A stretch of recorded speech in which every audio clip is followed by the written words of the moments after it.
اعوذ باللہ من الشیطان الرجیم، بسم اللہ الرحمن الرحیم۔ السلام علیکم، آپ دیکھ رہے ہیں دیسم امیر لاگ کا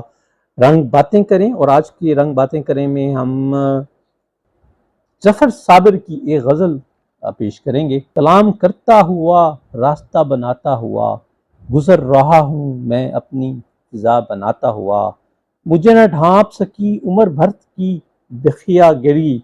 بہنا رہ گیا میں تو قبا بناتا ہوا، یہی بہار ہے میری کہ میں گزرتا ہوں، ہر ایک خوش شجر کو ہرا بناتا ہوا،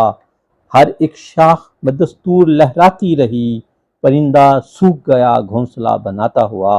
اب اور کیا ہو ظفر انتہا مشقت کی، شکستہ ہو گیا میں آئینہ بناتا ہوا۔